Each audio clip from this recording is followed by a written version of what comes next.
Alumnos, muy buenas tardes.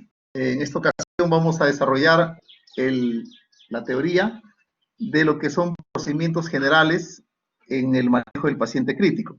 Básicamente vamos a ver 4 procedimientos. El procedimiento de colocación de sonda nasogástrica, de sonda vesical o Foley, la colocación de una vía periférica endovenosa y la realización de una maniobra cuando hay una situación de obstrucción de la vía aérea por cuerpo extraño, ¿no? Que es la maniobra de Heimlich. Muy bien, vamos a empezar con la presentación.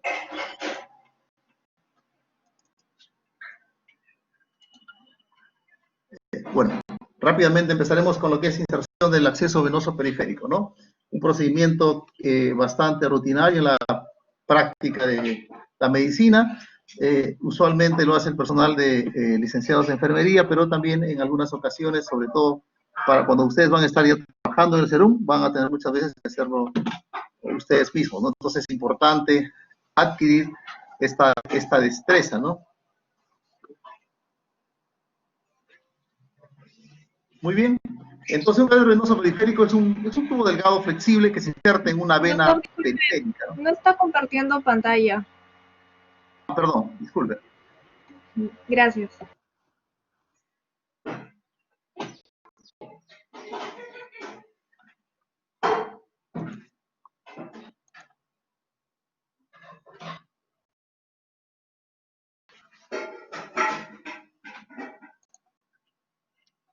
¿Ahora ven la pantalla?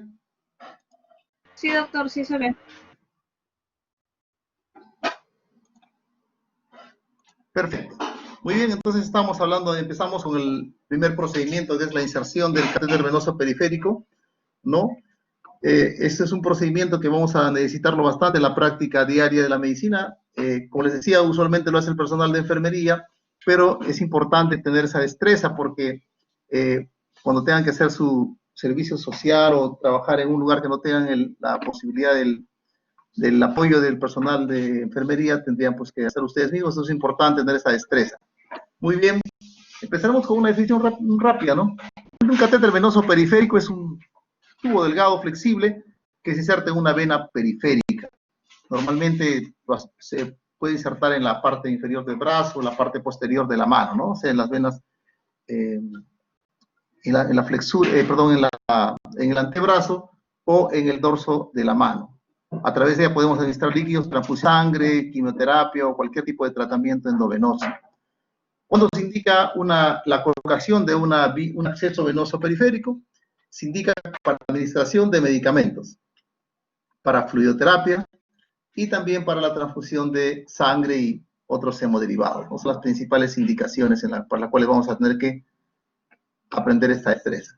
Importante tener en mente esto, ¿no? Que es importante que sepan que los catéteres periféricos tienen estandarizado el color y de acuerdo a ello tienen el diámetro de su luz y eso determina la capacidad de que pueden pasar sangre, pasar los líquidos a través de ella. Es decir, que según el diámetro, ¿no? Van a poder darnos un flujo, ¿no? Un volumen en una unidad de tiempo, por decir. Por ejemplo, el catéter que tal vez más se usa en nosotros usamos es los números 18 y 20. Sin embargo, también hay números 22, números 16, números 14.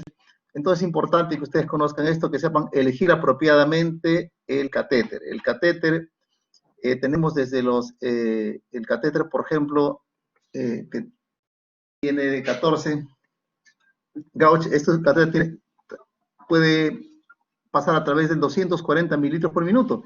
Esto quiere decir que en un litro puede pasar fácilmente, en un catéter de 14 puede pasar en 4 o 5 minutos, ¿no?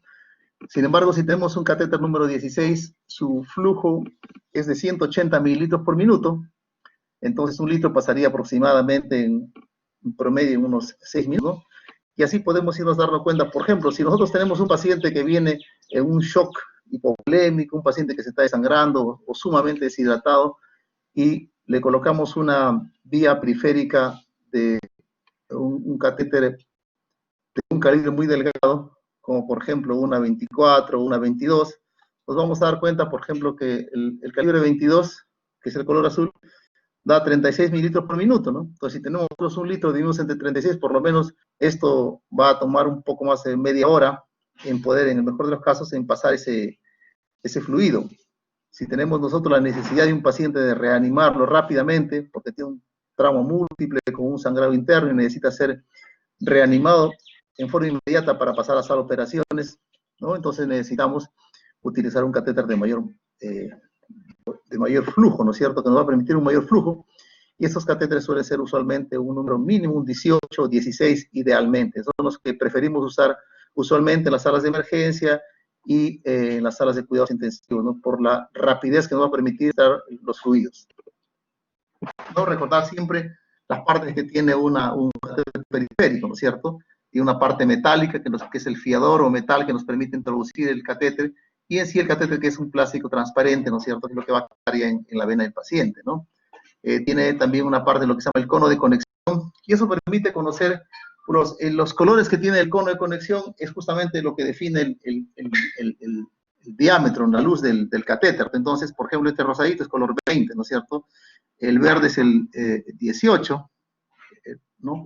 Y así va cambiando según el color, ya está estandarizado esos colores ya, ¿no es cierto? Independientemente de la marca que sea el catéter, ¿no? Y luego tiene una cámara trasera, y en esta cámara se ve el reflujo de sangre, ¿no? Flashback de sangre, que nos permite saber al que está colocando el catéter que efectivamente ha accedido a la vena, ¿no? Para que pueda continuar colocando el catéter. Muy bien. Importante, los sitios de inserción más frecuentes que utiliza son las venas del dorso de la mano, e idealmente los mejores son acá las que son en el antebrazo, ¿no? En la parte ventral, en las venas del antebrazo. Nos permite un mejor flujo, idealmente que no esté cerca de flexuras, porque el paciente a veces dobla su brazo y eso va a obstruir el flujo, ¿no es cierto? Entonces, idealmente en esta área del antebrazo colocarlas, ¿no? Para tener un mejor flujo ya sea de sangre, derivados o fluidos. Muy bien. Luego viene la parte, hemos desglosado esto para que puedan revisarlo con más tranquilidad, el paso a paso cómo es el procedimiento, ¿no? Lo importante es ya colocarla a una extremidad en una posición dependiente, que eso permite que se incurgiten las venas, ¿no es cierto?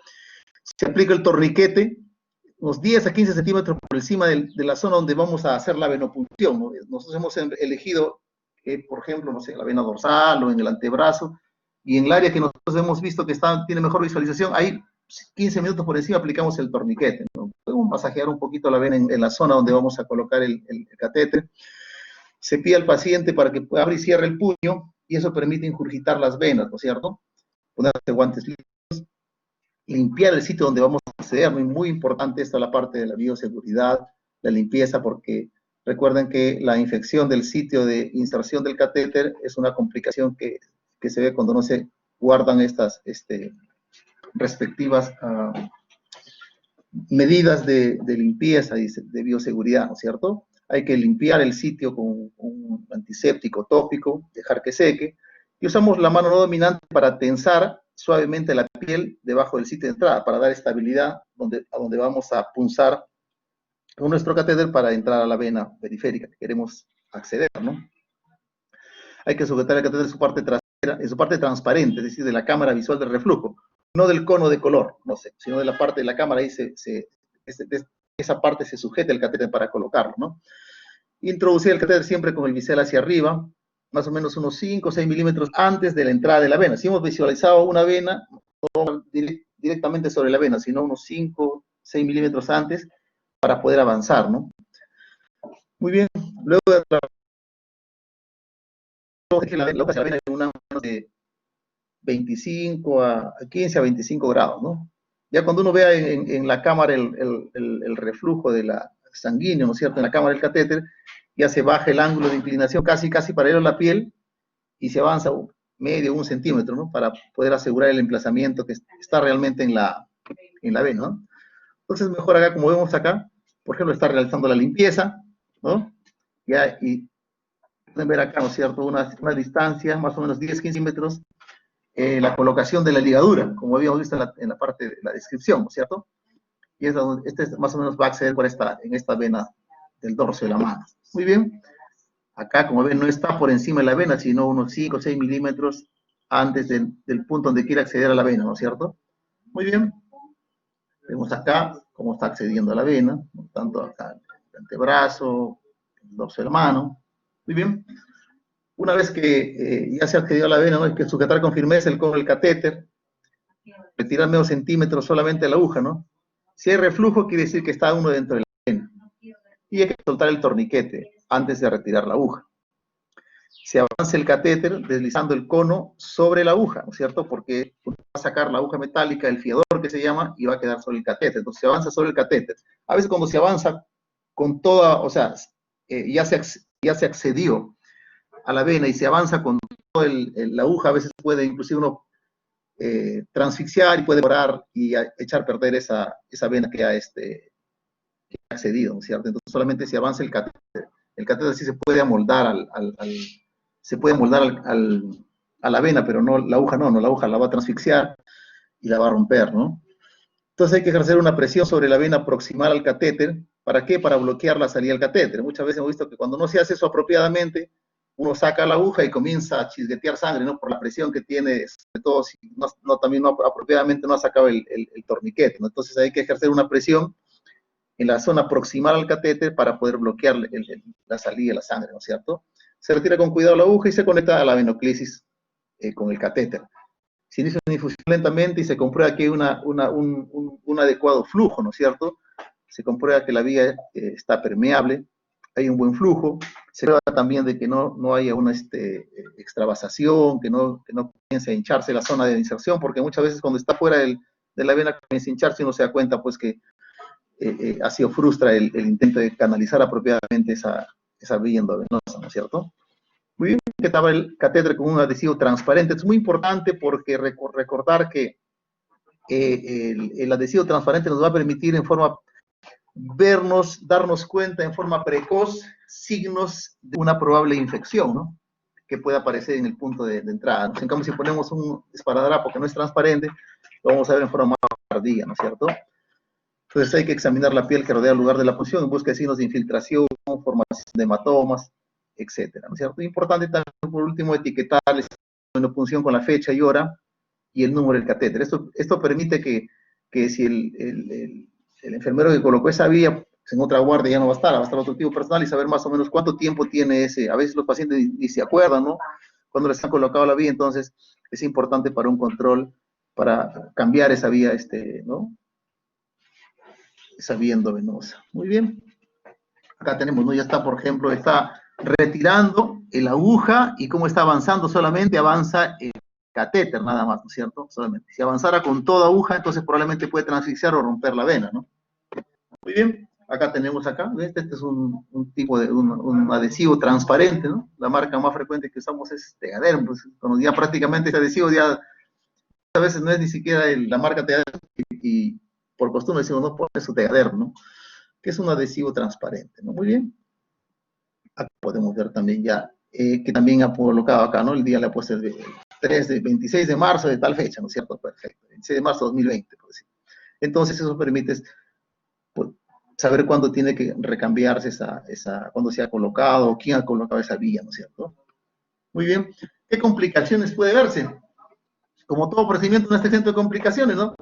Que se infiltre o se extravase lo que estamos, el fluido que estamos administrando, ¿no es cierto? Que se inflame esa vena por, como lo que se llama una flebitis, que hay infección en el sitio de punción, sobre todo usualmente cuando no hemos tenido no hemos respetado las normas de limpieza, de higiene, de bioseguridad, ¿no es cierto?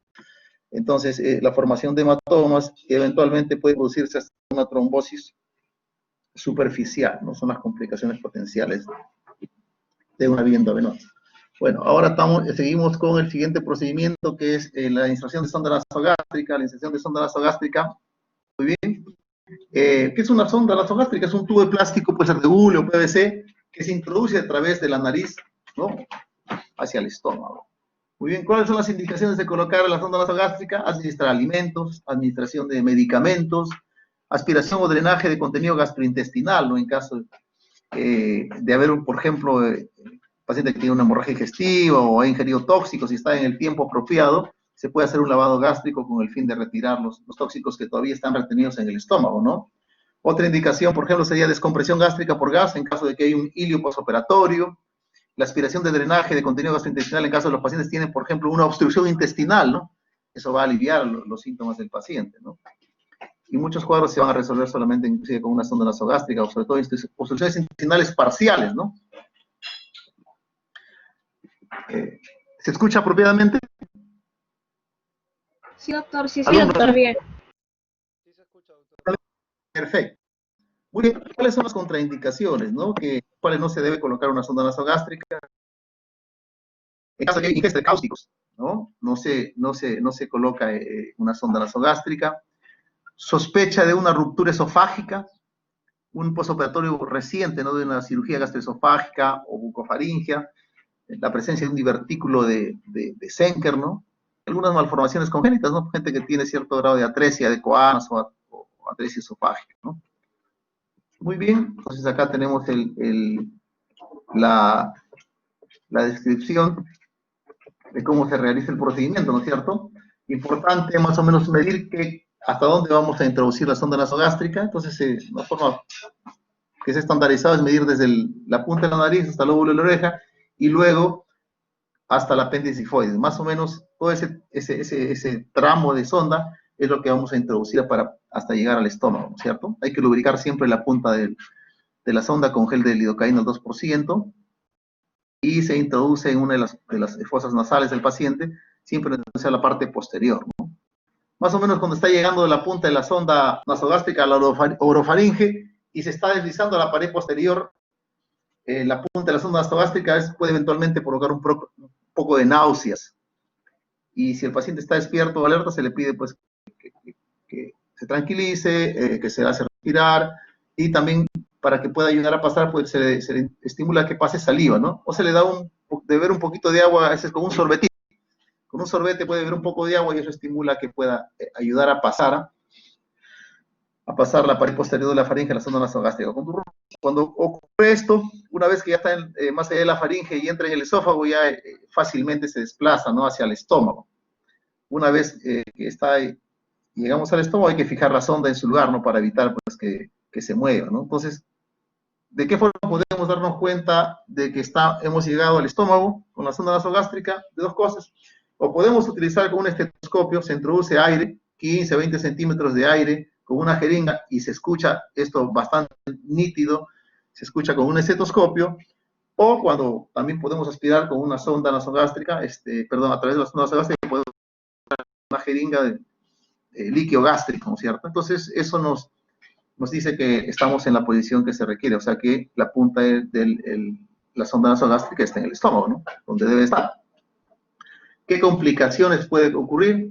Puede ocurrir epistaxis, ¿no? Si no hemos evaluado bien las fosas nasales o había un poco de trauma donde hemos ingresado, ¿no? Bueno, puede eventualmente introducirse a la tráquea. Si es que como dijo el doctor Sermayer, pues el paciente está despierto, va a toser terriblemente, va a comenzar a incomodarse, pero a veces cuando el paciente tiene compromiso y conciencia, a veces puede no necesariamente observar estos síntomas y uno darse cuenta que se introdució en la tráquea, ¿no? Perforación esofágico-gástrica, sobre todo cuando hay una cirugía reciente, ruptura de varias esofágicas o paciente que ha venido con varias esofágicas que ha sangrado, pero que ha hecho coágulos, al intentar pasar la sonda, vamos a dislocar esos coágulos y vamos a recidivar, vamos a exacerbar ese sangrado de las varias esofágicas, que como conocemos, estos sangrados son bastante severos, ¿no? Bastante abundantes por varias esofágicas. Puede ocurrir broncoaspiración y eventualmente ulceración de la mucosa nasal, ¿no? O faringia, necrosis del ala nasal, ¿no? En la zona donde hemos fijado, cuando no ha habido mucha presión al fijarlo, ¿no? Muy bien. Entonces el procedimiento acá lo podemos ver ya. Está evaluando, limpiando la fosa nasal, está evaluando bien, hace la medición, como hemos mencionado, ¿no es cierto? De punta de la nariz, al lóbulo de la oreja y luego hasta el apéndice sifoides, y ese tramo es lo que va a introducir, ¿no? Entonces, hay que poner un gel hidrosoluble, ¿no? El 2% en gel antes de colocar la sonda nasogástrica, ¿no es cierto? Podemos doblar la sonda, para poder colocarla y se introduce la sonda. Eventualmente, cuando esté en la parte posterior de la faringe, para ayudar a que el paciente, eso pase a través de la faringe al esófago, podemos hacer que el paciente se estimule que tome, pase saliva o tome un poquito de agua con un sorbete, ¿no? Muchas veces luego de eso, fijamos la sonda de forma ya apropiada, ¿no es cierto? Bueno, ahora estamos un poquito corriendo con el tiempo. Pasamos a la maniobra de Heimlich. La maniobra de Heimlich es una maniobra que todos debemos saber, independiente seamos del campo de la salud o no, porque es parte de lo que es los primeros auxilios. Es una maniobra que no requiere otra cosa más que nuestras manos y nuestra coordinación, ¿no es cierto? Y saber cómo hacerla. Se utiliza cuando hay un caso de obstrucción de vía aérea por cuerpo extraño, ¿no? Pero cuando hay una obstrucción completa. Muy bien. Entonces, ¿qué cosa es OVASE? Es el término base. Es la obstrucción completa de la vía respiratoria superior por un cuerpo extraño sólido, ¿no? Que impide el paso de oxígeno a los pulmones. ¿Cierto? Recordar siempre eso. Principal obstrucción de la vía aérea en un paciente consciente, está despierto, un cuerpo extraño, el que estaba bien, estaba comiendo, se puso a conversar y comiendo, se puede atorar, no masticó bien, se puede atorar con una presa de pollo, carne, etcétera, ¿no es cierto? Muy bien. En cambio, en la víctima inconsciente, la principal causa de obstrucción de la vía aérea en la víctima inconsciente es, como hay una laxitud de los músculos, es la caída de la lengua hacia atrás, y como vemos acá, obstruye la luz de la vía aérea, ¿no es cierto? Acá lo vemos más notorio, ¿no es cierto? Este paciente, ¿no? El aire puede entrar por la boca o por la nariz, y no va a pasar a la vía respiratoria. ¿Por qué? Porque la lengua ha caído hacia atrás, ¿no? Muy bien, entonces, ¿qué cosas hacemos fácilmente en esa maniobra, ¿no es cierto? La maniobra de elevación de frente de mentón o la maniobra de elevación angular, ¿no es cierto? En caso de trauma, y esto en caso de un caso de netamente médico, no traumático, entonces da más posibilidad que podamos mover ese cuello. En cambio, acá no podemos mover mucho el cuello porque podría haber una lesión cervical, entonces hacemos la triple maniobra, ¿no? O subluxación mandibular. Muy bien, elevación mandibular nada más. Entonces, importante diferenciar en dos contextos. La vía aérea puede obstruirse por un cuerpo extraño en forma completa o incompleta. Cuando es una obstrucción incompleta la vía aérea, el paciente tose, grita, respira, dice auxilio, me muero, me estoy ahogando, y usted lo escucha hacer esos sonidos, o está tosiendo. Entonces ahí no hay que hacerle golpear la espalda, no hay que más, solamente estimularlo a que tosa, y obviamente en ese momento llamar al sistema de emergencias médicas, ¿no es cierto? Si el paciente lo que hay que hacer es intentar calmar a la víctima, pedirle que tosa fuerte, no dar palmadas en la espalda, tampoco regresar la maniobra, ¿no? Muy bien. En cambio, cuando es una obstrucción completa de la vía aérea, ¿no es cierto? El paciente no puede toser, no puede hablar, no puede gritar, no emite ningún tipo de sonidos, y poco a poco lo vamos a volver a poner cianótico, ¿no? Y en cuestión de 1 o 2 minutos el paciente probablemente se desmaye, ¿no es cierto? Si es que no resolvemos el problema. Muy bien, entonces, lo primero es importante dar seguridad al paciente, identificarse, ¿no? Preguntarle si se está ahogando, el paciente va a sentir con la cabeza el paciente tiende a cogerse con las dos manos el cuello, que es lo que se conoce como el signo universal de la obstrucción de la vía aérea por cuerpo extraño, ¿cierto? Muy bien, en ningún momento es importante tratar de retirar a ciegas, no meter el dedo y poder retirar, porque a veces lo que vamos a hacer es introducirlo más, ¿no es cierto? Muy bien, entonces, ¿cómo se hace esta maniobra de Heimlich? Bueno, lo que se hace es colocarse detrás de la víctima, ¿no? Se coloca detrás de la víctima, a su nivel, se rodea la cintura de la víctima con los brazos, se hace un puño, ¿no? Se hace un puño, y con la mano empuñada, que es la mano dominante, más o menos 3 dedos por encima del ombligo, ¿no? O sea, entre el apéndice sifoides y el ombligo, ¿no es cierto? Se coloca una mano encima de la otra y se aplica una presión, como podemos ver acá, en forma, y hemos visto ayer en los videos, ¿no? Una presión hacia adentro y hacia arriba con fuerza, ¿ya? O sea, un solo tirón, arriba y adentro. ¿Cuál es la idea? Aumentar la presión intraabdominal, ¿no? Empujar al diafragma, y el aire residual que queda atrapado entre el cuerpo extraño que herméticamente ha obstruido nuestra vía aérea, ¿no es cierto? Ese aire, y al levantarse el diafragma, como una especie de émbolo, ¿no es cierto? Al levantarse el diafragma, esto va a hacer que el paciente pueda expulsar el cuerpo extraño, ¿cierto? Entonces uno Uno lo intenta las veces que sea necesario hasta lograr que el paciente pueda eliminar el cuerpo extraño o hasta que ocurra que el paciente se desmaya y hace eso, tiene que hacerse ya en el suelo, maniobras de reanimación cardiopulmonar, ¿no? Muy bien. Entonces, eso es la maniobra de Hendrix, ¿no? Ya lo vamos a con más detalle conversar durante la práctica. Estamos ahora con lo que es la inserción de la sonda vesical. Muy bien, este es un procedimiento bastante frecuente que realizamos en los pacientes críticos. Prácticamente casi todos los pacientes críticos están siempre con una sondita, ¿no es cierto? Para lo siguiente. Uno, definamos que es una sonda Foley, ¿no? Sonda vesical, también la más frecuente, la más conocida, la sonda Foley, es un catéter de tubo flexible, no solamente son de látex. La cateterización urinaria, o sea, hacer el cateterismo vesical, se pasa a través de la uretra hacia la vejiga. ¿Con qué propósito? Con drenar orina, ¿no es cierto? Muy bien. Y queda, este catéter queda retenido por un globo que tiene en su punta, en la punta, como podemos ver acá. Este globo, ¿no es cierto?, es el que produce el anclaje, ¿no?, del catéter dentro de la vejiga. Esto idealmente se infla con agua estéril, ¿no es cierto? Muy bien. Entonces, ¿cuáles son las indicaciones de tener de colocar un catéter vesical o sonda Foley? En primer lugar, es monitorear la diuresis. Hay pacientes que están, por ejemplo, en caso de shock, ¿no?, shock circulatorio, ¿no es cierto?, que queremos valorar qué tan efectiva es nuestra reanimación, ¿no?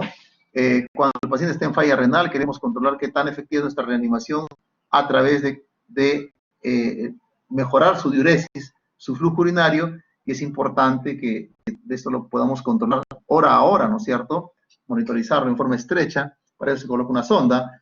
Obviamente retención urinaria aguda, el paciente por muchos motivos tiene un globo vesical, entonces tenemos que evacuar esa retención urinaria, ¿no? La toma de muestras estériles para cultivos, se usa para, por ejemplo, los pacientes que entran en el postoperatorio de una cirugía urológica o ginecológica, y también con los pacientes que vienen por hematuриas macroscópicas que suelen producir retención. ¿Por qué? Porque al sangrar, el sangrado se organiza en coágulos, esos coágulos tapan la vejiga, entonces es importante poner una irrigación vesical, que es diferente a la sonda vesical simple. ¿Por qué? Porque esto permite que haya un flujo de solución, pues sea pues, solución salina o cualquier líquido que permita que se evacúen el sangrado que se está formando, no se llegue a colectar en la vejiga y forme coágulos que van a taponear la sonda, ¿no? Eso es una irrigación vesical, ¿no es cierto? Entonces acá tenemos los tipos de sondas. La más frecuente es la Nelaton, por ejemplo, cuando queremos solamente hacer un cateterismo vesical para sacar una muestra, para toma de muestra de un urocultivo, por ejemplo, se puede utilizar una sonda Nelaton tranquilamente. Esto tiene un poco más de rigidez, ¿no? Este es un poco más flexible. Esta es una sonda de 2 vías, la Foley, la que comúnmente usamos, y esta es la sonda Foley de triple vía, que es la que utilizamos para la irrigación vesical, ¿no? Tiene acá, esto es que va para inflar el globo de anclaje en la vejiga de la sonda. Por acá es la salida de la orina, y por acá, por este tercer puerto, en caso de ser la sonda de triple vía, se hace, la solución fisiológica, el agua destilado, por fin, la solución que deseamos utilizar para hacer el lavado, la irrigación vesical en forma continua, ¿no? ¿Qué complicaciones puede ocurrirse cuando hacemos este procedimiento de colocar una sonda Foley o una sonda vesical, un catéter vesical? En primer lugar, que no podemos perforar la uretra y crear una falsa vía, ¿no? Lo otro es que puede ser cuando no respetamos las normas apropiadas, ¿no? Se puede producir una infección urinaria, e inclusive a partir de ese catéter infectado, de esa infección urinaria, puede producirse un cuadro de una sepsis de foco urinario, ¿no?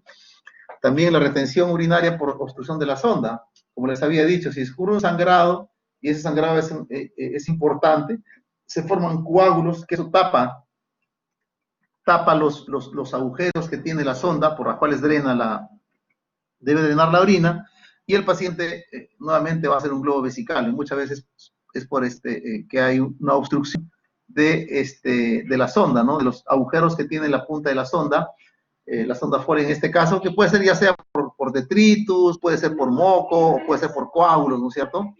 bueno, hematuria por trauma, que usualmente es pasajero, ¿no? A veces un poquito se hace un poco tosco, se hace fuerza, el paciente tiene hipertrofia prostática, hacemos un poco de fuerza. Ocurre a veces hematuria que la mayor parte de veces suele eso remitir en forma espontánea, ¿no? Pero que es algo aparatoso, ustedes saben, ¿no? Si la orina sale con toda roja y el paciente a veces se asusta, ¿no? O también puede ocurrir otro problema que se llama hematuria ex vacuo. Los pacientes que han logrado acumular en su por obstrucción prostático o un cálculo enclavado en el cuello de la vejiga, o sea, en la salida de la vejiga, puede llenar pues, 3, 4 litros, 5 litros, unos 4 litros, y eso no se puede vaciar en forma, y está varios días, el paciente inclusive, ¿no? 3, 4 días, entonces, orinando por gotitas nada más, entonces, esto no se puede evacuar en forma directa, o sea, no puedo yo evacuarme de un solo tirón los 4 o 5 litros que el paciente tenga, ¿no? Sino en forma progresiva, ¿no es cierto? Porque si no ocurre que cuando hacemos esa evacuación completa de 4 o 5 litros, posteriormente te puede evidenciar sangrado, ¿no? Muy bien. El procedimiento, para mencionar el procedimiento, bueno, uno es inspeccionar el equipo, verificar la integridad de la sonda, retraer el prepucio, se inyecta unos 10 a 15 centímetros de lidocaína viscosa en el meato. Esta es la mejor técnica, ¿no? Usualmente lo que se hace son estilos o técnicas. Embadurnan el trayecto o la punta de la sonda, trayecto con lidocaína, pero la mejor forma es, bueno, eso digo en la experiencia, es aplicar lidocaína en el mismo meato, de tal manera que el meato queda bastante anestesiado, y cuando uno pasa la sonda inclusive ni la siente, ¿no? Es importante, que un punto importante para la satisfacción del paciente también, ¿no? Porque eso es lo que tiene mucho miedo cuando con muchas sondas se imagina que va a ser un procedimiento muy doloroso, ¿no? Se toma el cuerpo del pene con la mano dominante y se va a colocar, se coloca en alto, perpendicular al plano del cuerpo del paciente, ¿no? Se limpia bien el glande en forma circular, utilizando un antiséptico, ¿no? Y como hacemos, lubricamos la punta del catéter con un poquito de lidocaína antes de poder colocarlo, ¿no? Se introduce el catéter dentro del meato y se avanza con lentitud hacia la uretra proximal, ¿no? Se debe introducir el catéter hasta el nivel de entrada para inflar el balón. Yo prefiero, o sea, introducir todo el catéter y luego, para estar seguro, cuando en el momento que vamos a inflar el balón de anclaje, ese balón de seguridad que tiene con solución salina, con agua destilada, que vamos a llenarlo, ¿no? 15, 20 centímetros, según como indique, la misma sonda te indica cuánto debes de colocar. Entonces, es importante asegurarnos de que no esté la punta cerca de la uretra, ¿no? Porque al distender podemos hacer doler al paciente. Entonces, se mete toda la sonda, se infla y luego se retira, ¿no es cierto? Entonces, se retira. Si la vejiga estaba se puede irrigar el catéter con solución salina, o sea, y luego vamos a ver cómo sale por la misma solución por la sonda, ¿no es cierto? Entonces, o sea, la salida de la solución irrigada confirma la posición correcta del catéter, o sencillamente el hecho de que al estar ya entrando a la vejiga, comienza a salir orina por la misma sonda. Eso son cosas que nos confirman que hemos llegado adecuadamente a la vejiga, ¿no es cierto? Muy bien, hay que inflar el balón con agua, según como indique la capacidad que tiene el balón, y eso lo indica en la misma sonda, ¿no? Llenar de 15, 20, ¿no? 10 a 15 centímetros cúbicos de agua, ¿no? Y hay que tirar con suavidad el catéter hacia atrás para colocar el balón contra la pared vesical, ¿no es cierto? Que ancle, ¿no es cierto? Y por último, se conecta a una bolsa colectora y se fija la sonda adecuadamente en la cara interior del muslo, ¿no? Esto es muy importante, fijar la sonda apropiadamente, ¿no? Porque a veces el paciente, cuando se cambia de un lugar a otro, o se va a tomografía, o lo cambian de un lugar a otro el paciente, en la cama a veces no se fijan y está la bolsa colectora fijada, entonces tensa y puede lastimar al paciente, no puede producir una lesión uretral, ¿no? Muy bien. Bueno, en las mujeres cierta variante, ¿no? Cierta variante del procedimiento, ¿no? Se utiliza siempre betadina o cualquier producto de limpieza para lavar la apertura de la uretra, ¿no? Limpiar bien los labios, uretral, ¿no? Pasando gasa de adelante hacia atrás, ¿no? ¿Ya? para evitar contaminarse con la zona anal. Recuerden que la vagina y el ano están bastante cerca, entonces en un lugar potencialmente contaminante puede echar a perder la limpieza que estamos haciendo en la zona que vamos a poner un catéter en caso de las damas, ¿no? Lubricar bien el catéter, separar los labios y localizar el meato, ¿no? Y se introduce con el tubo el meato. ¿Cuánto se necesita más o menos? Es un promedio de 4 o 5 centímetros y llegamos a la vejiga. Es corta, de 2 a 4 centímetros en promedio mide la uretra femenina, ¿no es cierto? Entonces fijamos igual también, ponemos el balón, ¿no? De anclaje vesical y aseguramos que la sonda esté pues en la vejiga, ¿no? Fijamos el catéter, lo unimos a la bolsa de colectora de drenaje y lo fijamos también igual también al muslo, ¿no? La cara interna del muslo. Como vemos acá, ¿no? Por ejemplo, esta es la de varones, ¿no es cierto? La limpieza, se aplica de esta forma acá, ¿no? El gel, podemos aplicar el gel todo el trayecto de la uretra, ¿no? Con el fin de que se anestesie bien la uretra y el paciente no tenga nada de dolor, ¿no? Cuando se va a colocar la sonda. Otros solamente hacen esto de pasarle madunar a la sonda Foley con el gel hidrosoluble de anestésico, ¿no? Lidocaína. Se coloca.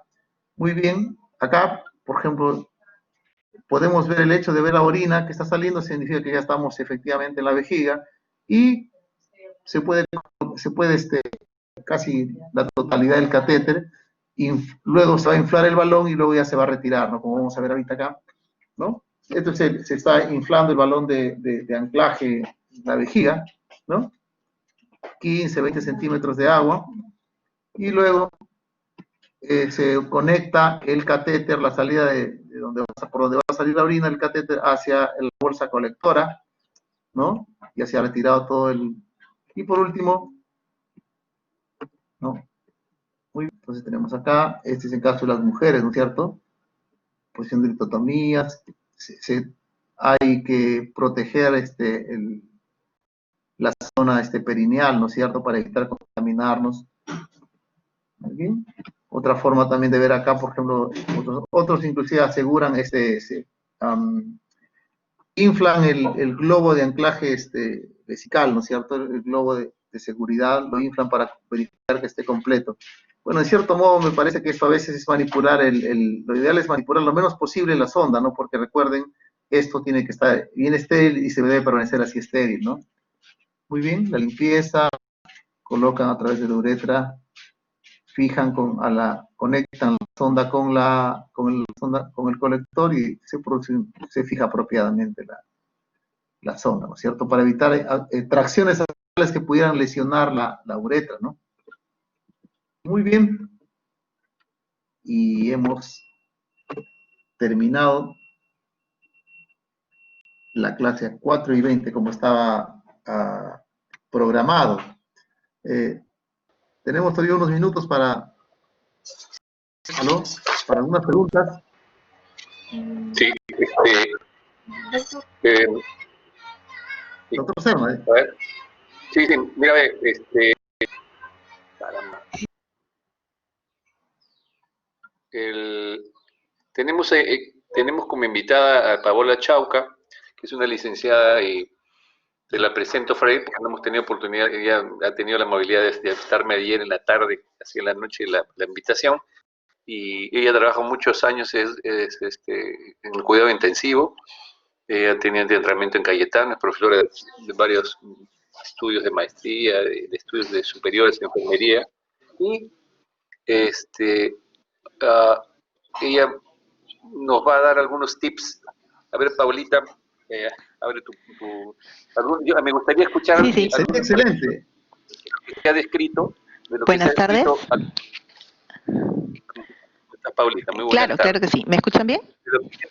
De lo que se ha conversado, Claro lo que que sí, se ha planteado. para participar con nosotros. Muchas gracias a ustedes por la invitación. Sí, algunos tips de lo que se ha conversado, algunos tips del momento de la colocación, algunos aspectos prácticos que Doctor Serna, ¿me tienen que escucha? funcionar. Sí, sí. Doctor, disculpe, hay un grupo que va a ir saliendo porque tienen otra clase, como le comenté, 4:20. y el doctor ya del Ya, otro curso nos ha dado unos minutos. Le he mandado ok, la lista de todos los participantes para que valide la asistencia. ok, listo, Gracias. Hasta luego, doctores. ok, listo, avance. Sigue, a ver, pues abuelita, cuéntanos, hay un grupo que sale para un curso ahí, cuéntanos. Sí, no hay problema, no hay problema. Primero, buenas tardes, gracias por la invitación. No sé si se me escucha bien. Si gustas puedes abrir tu cámara. Bueno, vamos a ver. Me van a ver con cara de sueño, pero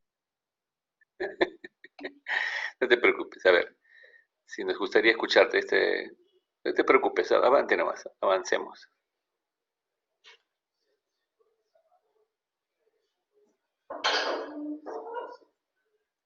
ustedes van a estar viendo sobre todo en los servicios de emergencia y definitivamente que se ven en los servicios de cuidados intensivos. Como lo mencioné el doctor, docente Parece que también por de la momentos Universidad la Cayetano, comunicación... también para enfermeras. Ok, voy a tratar de acercar el micro Ujú. y bueno, algunas cosas que me gustaría que recuerden de esta presentación, por ejemplo, en cuanto al manejo de las vías periféricas, es que recuerden siempre mirar bien el catéter. Si ustedes, bueno, no sé si la cámara me ayudará mucho, pero por ejemplo, yo tengo un catéter como el que mencionaba, que es un catéter 20, que se utiliza sobre todo en emergencias, pero este es un catéter que no solamente tengo que verle el diámetro, sino también en la longitud. Entonces, si yo comparo uno de estos con un catéter más pequeño, vamos a ver que hay diferencias. Entonces, algunos van a venir no solamente con un diámetro menor, sino también con una longitud menor. Entonces, ustedes van a encontrar un catéter número 20 de una longitud más pequeña.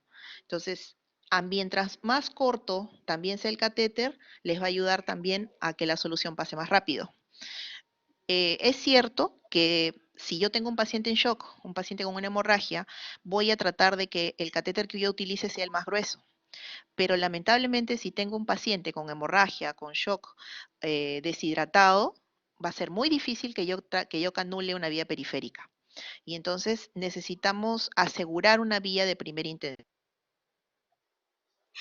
Es cierto, necesito mayor volumen en menos tiempo, pero si no tengo una vena adecuada, es preferible asegurar primero una vía periférica, hidratarlo de a pocos en la primera hora y una vez que el paciente mejore la puesta, entonces ya puedo utilizar un catéter de mayor calibre. ¿Por qué? Porque si no me va a pasar que cuando el paciente esté en shock, ustedes deben haber visto algunos pacientes en hospitalización, terminan con los brazos morados. Y es porque intentan. Entonces, cuando realmente yo necesito una buena vía, ya las vías están colapsadas o rotas. Entonces, evalúen bien al paciente, si hasta no hay urgencia, si está muy deshidratado, no intenten colocar un catéter grueso. Intenten primero con uno de menor calibre, hidrátelo por un momento, unos 20 minutos, media hora, y una vez que recupere un poco de volemia, entonces recién intento con un catéter más grande. Lo otro es que también los abocats o los catéteres no se usan solamente para vía periférica. Los catéteres más gruesos, como por ejemplo los 14 o 16, también se usan para drenajes, por ejemplo, para hacer paracentesis, ¿no? Tanto abdominales o también para toracocentesis. Entonces, esos catéteres también ayudan, pero fijándose siempre, como les recuerdo, de la longitud, tienen que ser largos, ¿no? Entonces, esos muchas veces se hacen ese tipo de ecográfica y eso nos permite hacer evacuaciones controladas de volumen, por ejemplo, en pacientes con una citis muy masiva, una cantidad grande de volumen de líquido en el abdomen, o cuando tenemos pues también líquido pulmonar y nos permite hacer toracocentesis. Recordando siempre, como mencionaba, al igual que la orina, que el volumen que se extraiga tiene que ser un volumen controlado, ¿no? Por más líquido que siga saliendo, tenemos que controlar el volumen que vaya saliendo. En cuanto a la localización, es cierto, anatómicamente anatómicamente, nosotros siempre preferimos colocar las vías en la parte más proximal, es decir, ya sea en la mano, que podría ser algo que no me moleste mucho, pero acuérdense también que el paciente, si no está sedado, si no está intubado, necesita alimentarse, limpiarse, ¿no? Entonces, cuando usamos las manos muchas veces limitamos el movimiento. Entonces, tratemos siempre de usar vías en el antebrazo y si bien es cierto hay que tratar de evitar, si es una emergencia, lo mejor es usar las venas más fáciles de localizar y luego utilizamos o cambiamos la vía. Acordarnos siempre que este tipo de periféricos, que son los que mayormente utilizamos, solamente duran 3 días. Después del tercer día o en el tercer día yo ya tengo que estar cambiando esa vía periférica. ¿Por qué? Porque sobre todo si tratamos con agentes inotrópicos, con diuréticos o incluso con cualquier tipo de antibiótico en general, la vena tiende a irritarse y se producen flebitis. Entonces no tienen mayor resistencia.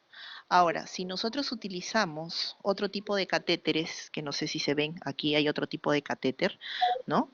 Que son de larga permanencia, son un tipo de catéter que en la punta tiene otro tipo de material que es muy parecido al catéter venoso central y que puede durar hasta 3 días, perdón, hasta 7 días. Ahora, si eso lo juntamos, porque ustedes se van a dar cuenta también que cuando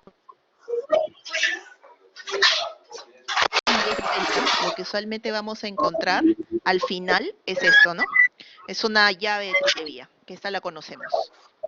El problema es que como a esta llave, normalmente lo que le pasa es que se le cae la tapa. Y una vez que se cae la tapa, la fuente de contaminación es más mayor. Entonces, para que nosotros podemos evitar eso es usando este tipo de dispositivo. Este dispositivo se llama conector libre de aguja. El conector libre de aguja, antes venía en esta presentación, ¿no? Seguramente lo van a ver en algún lado, un azulito. Pero por dentro, esto es una barra que hace que la conexión, ¿no?, se una a la jeringa, de tal manera de que entre el medicamento, ¿no?, y yo no contamino la solución. Entonces, ¿qué se tiene que hacer para manejar esto? Limpiar puertos. Si yo no limpio esos puertos, obviamente, igual contamino al paciente. Otra de las cosas que hay que recordar en el procedimiento es no golpear la vena. Muchas de las técnicas que nosotros utilizábamos, e incluso en algún momento a mí cuando estudiaba me enseñaban, era hacer la ligadura y golpear para que salga. Pero no, tengo un problema con la conexión. Traten de golpear la vena. Si tienen problemas con la localización de la vena, en todo caso, lo que nosotras hacemos cuando no se puede ver es hacer un sistema que se conoce como la doble ligadura. Es decir, yo comienzo a ligar la parte superior y bajando la presión hasta que llego más o menos a la posición en donde está la vena y ahí dejo la última. De tal manera como que voy bajando la presión hasta bueno que estoy. Y por último, es en lo que respecta al manejo de las vías periféricas, que tenemos, como siempre, los zapatos transparentes, utilicémoslo siempre de la forma adecuada y colocando la fecha para poder hacer el cambio. Lo que hice Por momentos se corta. la lubricación es importantísima para tratar de colocarlo. Es muy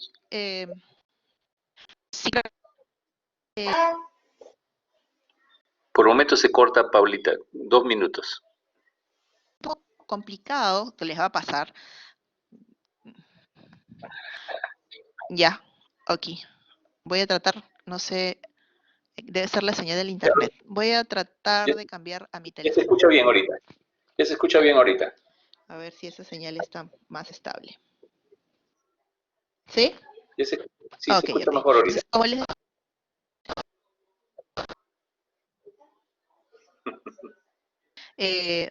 hay algunas cosas que hay que tener en cuenta.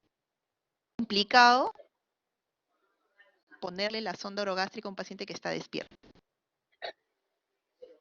Sobre todo porque está asustado, es un agente extraño que le están colocando, ¿no? Entonces, muchas veces en las emergencias, a veces no tenemos tiempo de colocar la sonda nasogástrica, sobre todo para cuando hablamos gástricos, que les va a pasar. Cuando estamos en esa situación, la forma más rápida en realidad es colocar una sonda orogástrica, al igual que el paciente tiene un tubo endotraqueal. ¿Por qué? Porque cuando el intubado, muchas veces una de las complicaciones que nos hace son infecciones de la pared posterior. Entonces tenemos pacientes con sinusitis y entonces la sonda causa mayor inflamación y preferimos poner sondas. Entonces, pacientes inconscientes, pacientes sedados, pacientes que necesitamos colocar rápidamente, coloquemos una sonda orogástrica.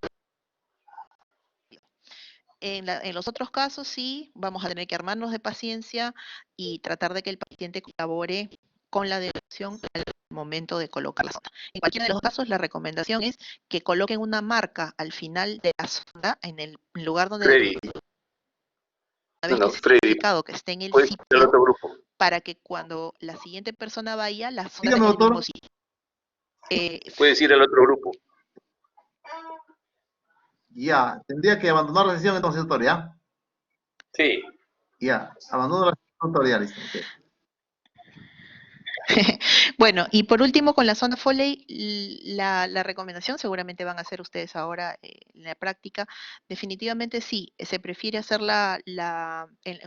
sobre todo en varones, la colocación de la solución de lidocaína entre 8 a 10 centímetros en el meato urinario directamente, pero acuérdense que tienen que esperar un tiempo, por lo menos un par de minutos para que haga buen efecto, para que al momento que coloquen la sonda no pase mucho más fácilmente y se coloque la analgesia adecuada. Pero lo más importante con una sonda Foley no es solamente colocar y verificar que haya orina, sino que no haya resistencia al pasar. De eso no se olviden nunca. Si ustedes están ingresando con una sonda y hay resistencia, no insistan, porque es muy probable que puedan producir laceraciones, incluso hemos tenido algunas veces, lamentablemente, tener que llamar al urologo porque tienen un sangrado y han tenido hasta sala de operaciones los pacientes por tratar por haber hecho una perforación uretral. Entonces, nunca debe haber una resistencia. Si yo pongo una sonda Foley, tiene que pasar suavemente. Si no pasa, simplemente no la fuerzo, la retiro y espero y llamo al especialista para que hagan las medidas necesarias. Y finalmente la fijación. La sonda Foley, como ustedes han visto, tiene un balón. Entonces, se puede traccionar. Cuando el paciente se mueve, cuando el paciente lo movilizamos, lo bañamos, la sonda puede desplazarse. Entonces, si el balón no está bien inflado y esa sonda se atraca con algo, se engancha con algo, podemos causar una lesión severa. Entonces, la sonda siempre tiene que estar fijada hacia la pierna, ya sea en el lado derecho o izquierdo, igual puede ser con un apósito transparente, de tal manera que no se movilice y no cause lesiones, ¿no? Eso en general serían algunas de las recomendaciones desde el punto de Paulita, vista de una enfermera sobre este tipo de procedimientos. te agradezco, Paulita, el tiempo que nos has dado y muchas gracias, agradeciéndote de manera toda esa experiencia que has tenido siempre y además la forma de transmitir tu conocimiento de una docente de primera. Un abrazo, Paulita, muchas gracias. Ya, muchas Ya, gracias. doctor, muchísimas gracias a usted. No sé si más tardecito hay un grupo de práctica que justamente se ha ido. Ahí podrías más tardecito volver a insistir en algunas partes prácticas porque ahí sí vamos a ver videos. Ahí se van a ver los videos. Perfecto. ¿Me avisa? Usted me Ya, yo avisa te y yo ingreso. llamo. Listo. Perfecto. Gracias Listo. Si nuevamente. tienen Nos alguna comunicamos pregunta luego. también, guárdenla y me la hacen después, no hay problema. Listo, Polita, linda. Muchas gracias, muy amable. Ya.